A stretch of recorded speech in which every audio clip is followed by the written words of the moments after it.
Wakil Kepala Badan Gizi Nasional Agustina Arumsari menyatakan pihaknya tengah melakukan penataan ulang program makan bergizi gratis.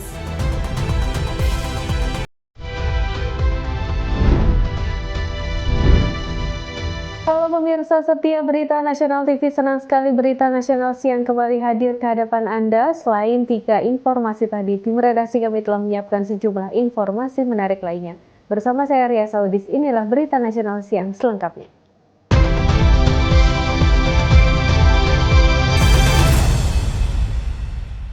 Indonesia dan Jerman sepakat memperkuat kerjasama ekonomi melalui peningkatan perdagangan dan investasi di berbagai sektor strategis. Kedua negara mendorong percepatan penyelesaian perjanjian EU-SEPA untuk memperluas peluang bisnis dan investasi di kedua kawasan. Presiden Prabowo Subianto dan Presiden Republik Federal Jerman Frank-Walter Steinmeier sepakat memperkuat hubungan ekonomi kedua negara melalui peningkatan perdagangan dan investasi yang saling menguntungkan. Kesepakatan ini disampaikan dalam pertemuan bilateral di Istana Merdeka Jakarta pada Senin 15 Juni 2026. Dalam pernyataannya, Presiden Prabowo menegaskan komitmen Indonesia dan Jerman untuk terus memperluas kerjasama ekonomi di berbagai sektor strategis. Kedua pemimpin juga sepakat mendorong peningkatan volume perdagangan dan arus investasi guna mendukung pertumbuhan ekonomi masing-masing negara. Presiden Prabowo menekankan pentingnya hubungan Indonesia dengan Eropa, termasuk harapan agar perundingan Indonesia-European Union Comprehensive Economic Partnerships Agreement atau EU-SEPA dapat segera mencapai kesimpulan substantif. Indonesia juga berharap Jerman terus berperan aktif mendorong finalisasi perjanjian tersebut di tingkat Uni Eropa. Kami sepakat untuk terus meningkatkan volume perdagangan dan investasi yang saling menguntungkan. Saya menekankan pentingnya hubungan Indonesia dan Eropa, dan kami berharap perjanjian Indonesia-European Union SEPA bisa mencapai kesimpulan substantif. Selain kerjasama perdagangan, hubungan ekonomi kedua negara juga diperkuat melalui program Competitiveness, Industrial Modernization, and Trade Acceleration Program atau SITA. Presiden Prabowo turut mengundang investor Jerman menanamkan modal di sektor prioritas seperti transisi energi, hilirisasi industri, pengembangan kendaraan listrik, dan industri semikonduktor. Sementara itu, Presiden Steinmeier menyatakan kedua negara memiliki visi yang sama untuk membangun kerangka perdagangan dan ekonomi yang lebih kuat. Dari Jakarta, Jengtiara Galuh Anggara, Berita Nasional TV. Presiden Prabowo Subianto mendorong penguatan kerjasama ketenagakerjaan dengan Jerman, membuka lebih banyak peluang kerja bagi tenaga kerja Indonesia. Selain menyasar sektor teknologi tinggi, kemitraan ini diharapkan meningkatkan kapasitas SDM nasional melalui program pelatihan dan magang. Presiden Prabowo Subianto menyatakan keinginan memperkuat kemitraan dengan Jerman di sektor ketenagakerjaan. Langkah ini diharapkan bisa membuka lebih banyak peluang kerja bagi warga negara Indonesia, termasuk di bidang teknologi tingkat tinggi. Pernyataan ini disampaikan Prabowo usai menerima kunjungan kenegaraan Presiden Jerman Frank-Walter Steinmeier di Istana Merdeka Jakarta. Prabowo menilai kerjasama ketenagakerjaan dengan Jerman memiliki potensi besar untuk meningkatkan kompetensi dan daya saing tenaga kerja Indonesia. Sebagai negara dengan ekonomi terbesar di Uni Eropa, Jerman dikenal sebagai salah satu pusat inovasi, riset, dan teknologi global. Kerjasama lebih erat diharapkan bisa mendukung pengembangan sumber daya manusia Indonesia melalui transfer pengetahuan dan peningkatan keterampilan. Dalam kesempatan yang sama, Indonesia dan Jerman menyambut penandatanganan Letter of Intent Global Skills Partnership di bidang keperawatan. Di bidang tenaga kerja kesehatan, kami sangat apresiasi penandatanganan Letter of Intent mengenai Global Skills Partnership di bidang keperawatan. Indonesia juga ingin memperluas peluang kerja bagi tenaga kerja Indonesia di Jerman, termasuk di sektor teknologi tingkat tinggi. Selain itu, kedua negara juga terus memperkuat kerjasama ekonomi melalui program pendampingan bagi UMKM Indonesia agar mampu meningkatkan kapasitas usaha dan menembus pasar Eropa. Dari Jakarta, Ajeng Tiara Galuh Anggara, Berita Nasional TV. Pemirsa, Indonesia dan Jerman menegaskan komitmen bersama untuk menjaga perdamaian dan stabilitas global di tengah meningkatnya konflik internasional. Kedua negara sepakat mendorong penyelesaian berbagai sengketa melalui diplomasi dan dialog. Presiden Prabowo Subianto dan Presiden Republik Federal Jerman Frank-Walter Steinmeier menegaskan komitmen bersama untuk meningkatkan kerjasama dalam menjaga perdamaian dan stabilitas global. Komitmen ini dinilai semakin penting di tengah meningkatnya berbagai konflik dan tantangan geopolitik di dunia. Kesepakatan ini disampaikan dalam pertemuan bilateral kedua pemimpin di Istana Merdeka, Jakarta. Indonesia dan Jerman sepakat untuk terus mengedepankan diplomasi, dialog, serta kerjasama internasional sebagai langkah utama dalam menyelesaikan berbagai konflik secara damai. Presiden Prabowo menyatakan bahwa seluruh konflik harus diselesaikan melalui jalan perundingan. Menurutnya, Indonesia dan Jerman akan terus bekerja sama di bidang diplomasi untuk mendorong terciptanya perdamaian dan menjaga stabilitas global, sekaligus memperkuat hubungan strategis dengan kawasan Eropa. Presiden Steinmeier dan saya juga sependapat bahwa semua konflik harus diselesaikan melalui perundingan, dan kita bekerja sama di bidang diplomasi untuk meningkatkan dan memastikan perdamaian dan stabilitas global. Sementara itu, Presiden Steinmeier menilai kemitraan Indonesia dan Jerman menjadi semakin relevan di tengah berbagai krisis yang terjadi di dunia, mulai dari perang di Eropa hingga konflik di Timur Tengah. Kedua negara juga memiliki kesamaan pandangan dalam menjunjung hukum internasional dan prinsip-prinsip yang tercantum dalam Piagam Perserikatan Bangsa-Bangsa. Dari Jakarta, Ajeng Tiara Galuh Anggara, Berita Nasional TV. Minat investor global terhadap Indonesia kembali menunjukkan tren positif. Hal ini tercermin dari sukses penerbitan obligasi global perdana Danantara mencatat kelebihan permintaan hingga lebih dari 3 kali lipat target awal. Badan Pengelola Investasi Daya Anegata Nusantara atau Danantara mencatat debut positif di pasar keuangan internasional melalui penerbitan obligasi global perdana. Langkah ini mendapat respons tinggi dari investor asing dengan total permintaan mencapai 4,6 miliar dolar Amerika Serikat, jauh melampaui target awal sebesar 1 miliar dolar Amerika Serikat. Tinggi minat investor mendorong Danantara meningkatkan nilai penerbitan obligasi menjadi 1,5 miliar dolar Amerika Serikat. Capaian ini dinilai menjadi indikator kuat bahwa kepercayaan pasar internasional terhadap perekonomian Indonesia tetap terjaga di tengah ketidakpastian ekonomi dan geopolitik global. Menurut CEO Danantara Rosan Ruslani, antusiasme investor didorong serangkaian pertemuan dengan investor institusi global, memaparkan prospek ekonomi Indonesia serta strategi investasi Danantara. Tercatat, sebanyak 122 investor dari berbagai negara mengikuti proses penawaran dan menunjukkan minat terhadap instrumen keuangan tersebut. Dari rencana 1 miliar dolar yang kami ingin capai, book building yang masuk itu kurang lebih 4,6 miliar dolar. Sehingga melihat book building yang begitu tinggi, akhirnya kami mengupsize atau meningkatkan dari 1 miliar menjadi 1,5 miliar, 1,5 billion US dollar, yang dimana itu dibagi menjadi 5 tahun dan juga 10 tahun. Dalam penerbitan ini, Danantara menawarkan 2 seri obligasi internasional, yaitu tenor 5 tahun dan tenor 10 tahun dengan total nilai 1,5 miliar dolar Amerika Serikat. Keberhasilan penghimpunan dana ini menandai langkah cepat Danantara dalam mengakses sumber pendanaan global serta memperkuat posisi Indonesia di mata investor internasional. Dari Jakarta, Ajeng Tiara Galuh Anggara, Berita Nasional TV. sekaligus ingin menyampaikan hal. Wakil Kepala Badan Gizi Nasional Agustina Arumsari menyatakan pihaknya tengah melakukan penataan ulang program makan bergizi gratis. Informasinya sesaat lagi, tetaplah bersama kami.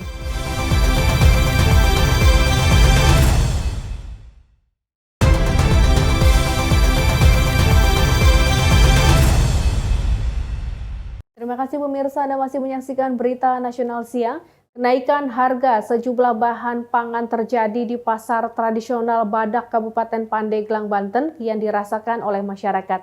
Lonjakan harga di berbagai komoditas pokok membuat daya beli warga menurun.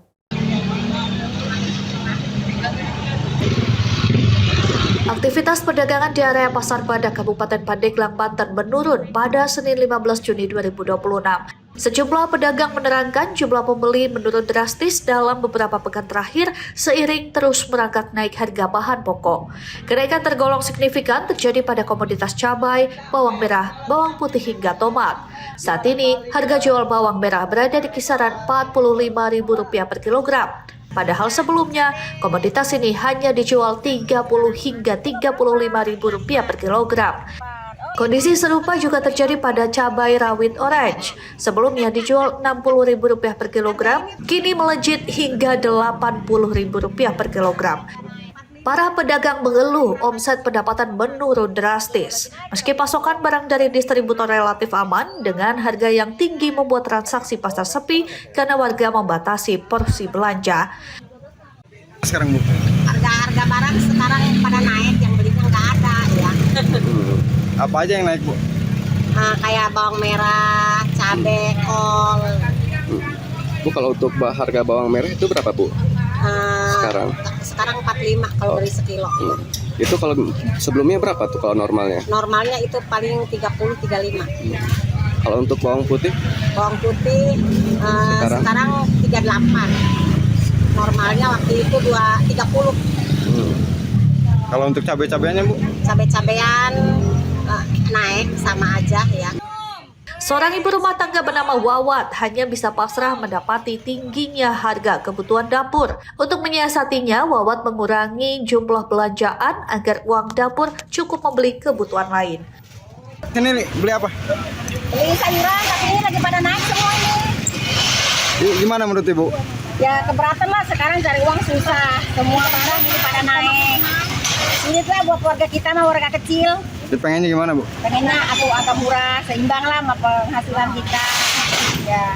Ibu tadi beli apa? Beli bawang, beli cabai, beli sayuran. Masyarakat berharap pemerintah daerah segera mengambil langkah nyata seperti operasi pasar guna menstabilkan harga pangan sehingga terjangkau daya beli. Dari Pandeglang, Banten, Tim Liputan Berita Nasional TV. Ya, Wakil Kepala Badan Gizi Nasional Agustina Arumsari menyatakan pihaknya tengah melakukan penataan ulang program makan bergizi gratis atau MBG agar lebih tepat sasaran dan efisien. Meski demikian, pemerintah menegaskan langkah tersebut tidak akan mengurangi tujuan utama program, yaitu meningkatkan status gizi masyarakat. Dalam rapat dengan Komisi 9 DPR RI, Wakil Kepala Badan Gizi Nasional Agustina Arumsari menjelaskan bahwa pagu indikatif program makan bergizi gratis tahun 2027 saat ini mencapai lebih dari Rp270 triliun dengan target 81,5 juta penerima manfaat. Namun, Badan Gizi Nasional tengah melakukan refocusing atau penajaman sasaran penerima manfaat berdasarkan kajian dan masukan dari Kementerian Kesehatan. Langkah ini dilakukan agar intervensi gizi dapat difokuskan kepada kelompok yang paling membutuhkan seperti ibu hamil, ibu menyusui, balita, dan anak usia dini.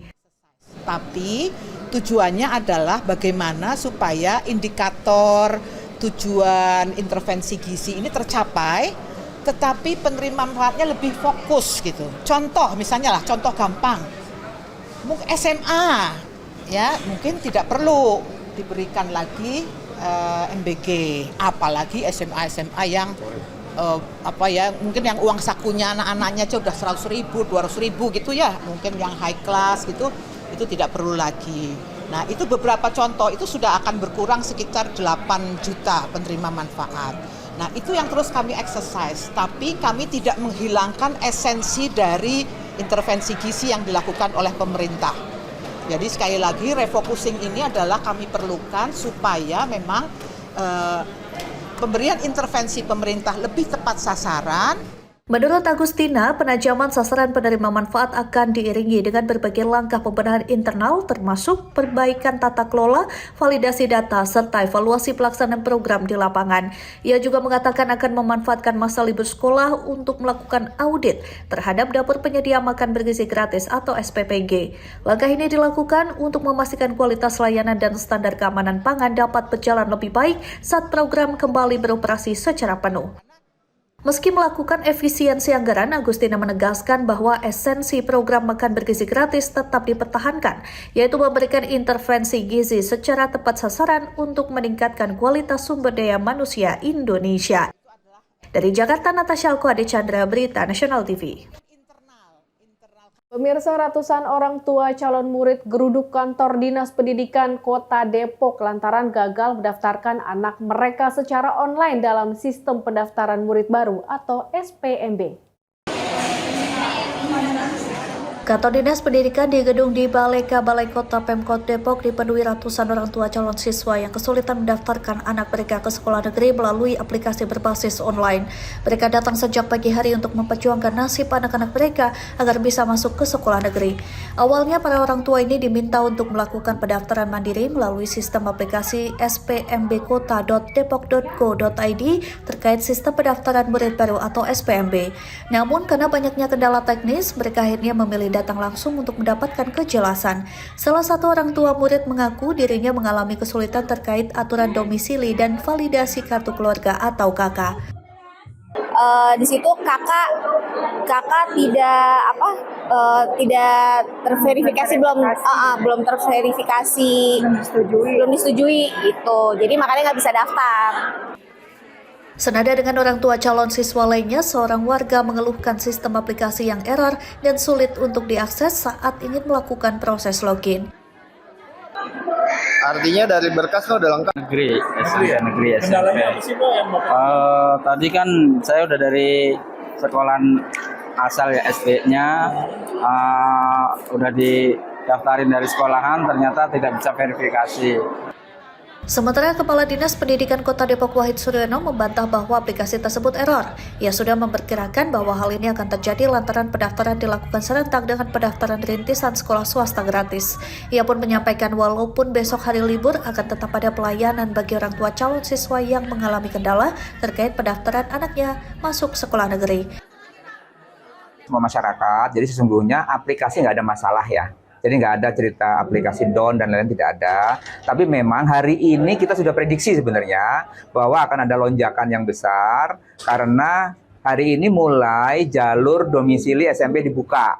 Tetapi kami tidak menyangka bahwa ternyata di luar perkiraan kita. Para orang tua berharap pihak Dinas Pendidikan Kota Depok segera memberikan solusi dan memperbaiki sistem agar proses seleksi SPMB ini berjalan dengan adil dan transparan. Dari Depok, Jawa Barat, Tim Liputan Berita Nasional TV. Ya, seorang tahanan kasus narkoba di Polres Pringsewu, Lampung terpaksa melangsungkan akad nikah dengan kekasihnya meski berada di dalam rumah tahanan. Momen haru itu terjadi setelah mempelai pria ditangkap polisi hanya 1 minggu menjelang hari pernikahan yang sudah dirancang sejak lama. Suasana haru menyelimuti rumah tahanan Polres Pringsewu saat Aris Oktama, seorang tahanan kasus narkoba, resmi memperistri kekasihnya Siti Alia dalam prosesi akad nikah sederhana. Meski berlangsung di dalam rutan, prosesi ijab kabul tetap berjalan hikmat dan dihadiri langsung oleh keluarga kedua mempelai. Pernikahan ini sebelumnya sudah dirancang jauh hari, namun nyaris batal setelah Aris ditangkap polisi dalam kasus narkoba 1 minggu sebelum hari akad. Dalam prosesi itu, Aris memberikan mas kawin berupa uang tunai senilai Rp126.000. Nominal itu menjadi simbol tanggal dan bulan pernikahan mereka, yaitu 12 Juni. Pihak Polres menegaskan pernikahan merupakan hak sipil yang tetap dapat difasilitasi selama tidak bertentangan dengan aturan. Tidak sempurna, tetapi ini sangat-sangat istimewa, ya, sangat-sangat istimewa. Semoga kami berdoakan agar kedua belah mempelai ini dipisahkan oleh Allah Subhanahu wa Ta'ala. Sebelumnya memang saya sama Mas Aris sudah pernah merencanakan nanti habis lebaran itu habis lebaran haji ini kita ijab, terus Pernikahan ini diharapkan menjadi titik balik bagi Aris untuk memperbaiki diri, menjauhi narkoba, dan memulai kehidupan baru bersama keluarganya. Dari Pringsewu, Lampung, Tim Liputan Berita Nasional TV. Direktorat Reserse Narkoba Polda Metro Jaya tangkap 3 orang pria terkait kasus produksi rumahan atau home industri pembuatan tembakau sintetis. Informasinya sesaat lagi, tetaplah bersama kami.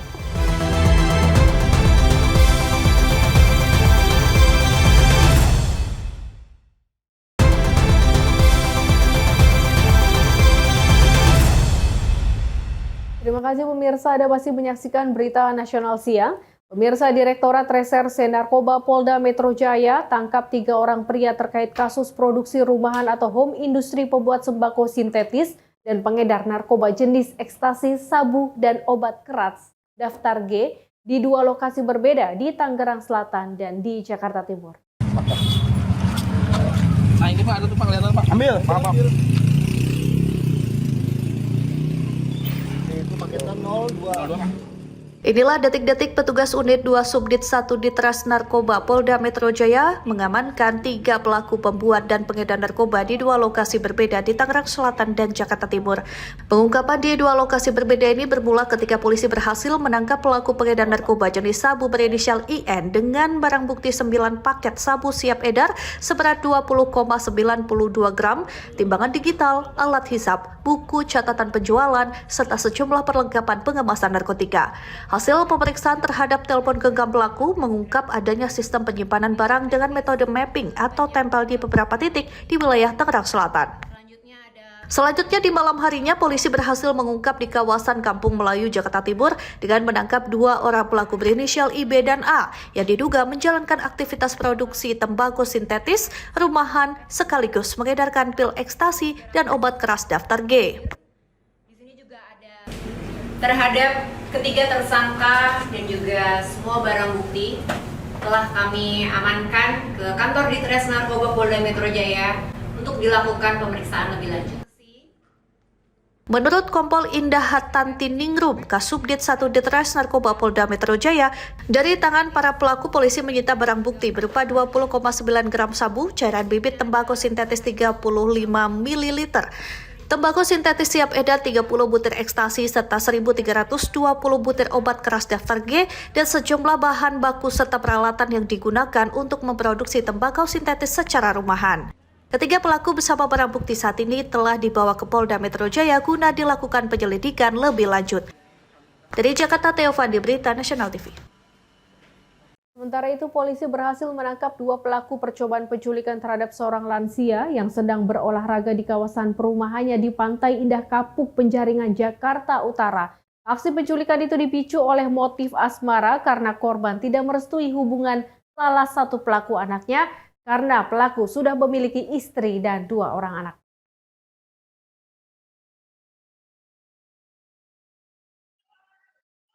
Setelah melakukan penyelidikan dan menganalisa sejumlah rekaman CCTV, Unit Reskrim Polsek Penjaringan Jakarta Utara berhasil menangkap CW dan FAP, pelaku percobaan penculikan terhadap seorang lansia di Jalan Camar Permai, Pantai Indah Kapuk yang terjadi pada 2 bulan lalu. Dalam aksinya diketahui kedua pelaku berbagi peran. CW yang merupakan otak pelaku berperan sebagai pengemudi mobil SUV, sementara FAP direkrut oleh pelaku CW sebagai eksekutor yang menyeret korban ke mobil saat berolahraga pagi. Kedua pelaku bahkan sempat berupaya mengelabui petugas dengan menukar plat nomor polisi mobil yang digunakan dari B1168PAC menjadi B44BE usai kejadian. Beruntung keduanya berhasil diringkus di kawasan Cikarang dan Pantai Indah Kapuk di waktu berbeda. Diketahui korban Gunawan Hidayat adalah seorang pengusaha, sementara saksi mata Cynthia Kartika Hidayat merupakan anak korban. AKBP Akta Buwana Putra, Kapolsek Penjaringan mengatakan aksi percobaan penculikan tersebut dipicu oleh motif asmara.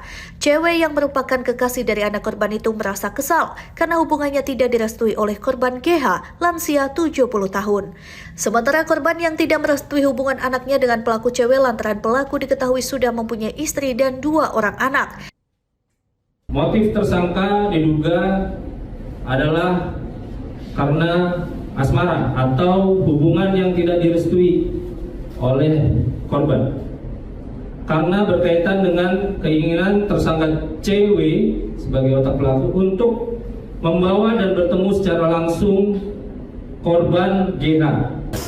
Saya memang tidak yang secara pasti, tapi kaget ya Pak? hidup saya memang saya tidak merasa ada musuh.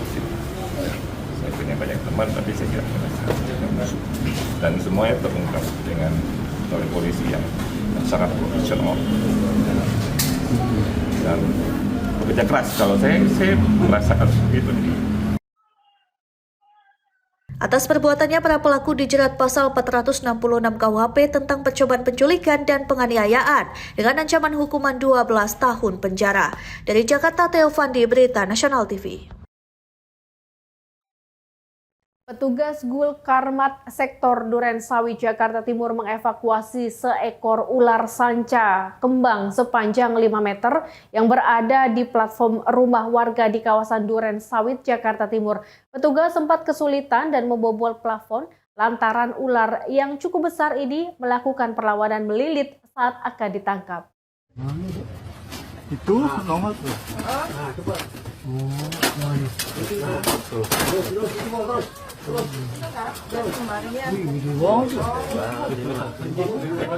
Dari video amatir terlihat petugas damkar berupaya mengevakuasi ular sanca kembang sepanjang 5 meter yang bersembunyi di atas plafon rumah warga di Jalan Swakarsa, Pondok Kelapa, Durensawit, Jakarta Timur.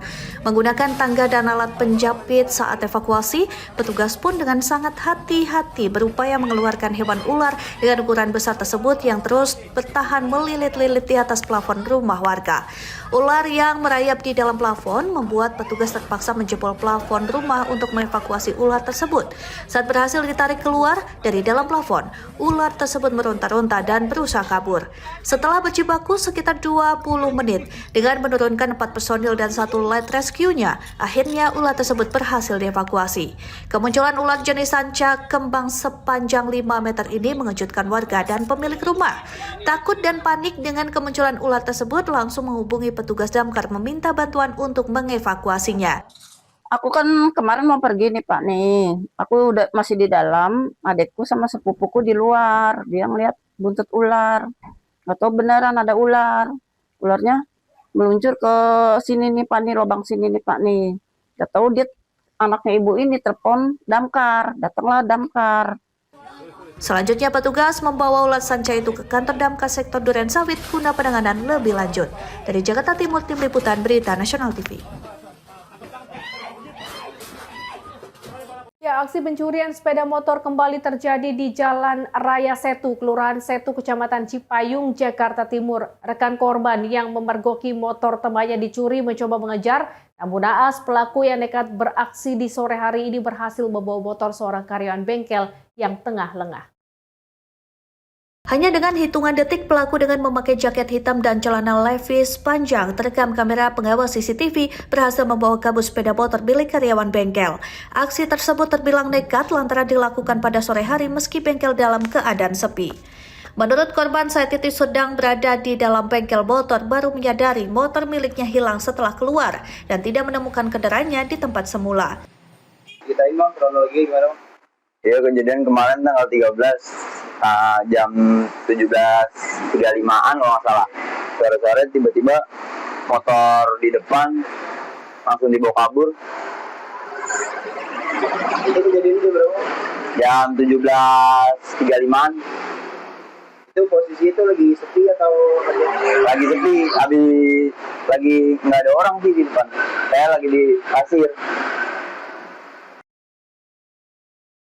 Selain itu juga korban melaporkan kejadian ini kepada pihak RT dan RW setempat serta melaporkan kasus pencurian tersebut ke pihak kepolisian untuk ditindaklanjuti. Dari Jakarta Timur, Tim Liputan Berita Nasional TV. Pemirsa, informasi tadi sekaligus menutup jumpa kita kali ini. Untuk memperbarui informasi Anda jangan lupa saksikan Berita Nasional petang pukul 17.30 waktu Indonesia Barat. Akhir kata, saya Arya Saudis mewakili segenap kru yang bertugas pamit undur diri. Terima kasih, sampai jumpa dan selamat kembali beraktivitas.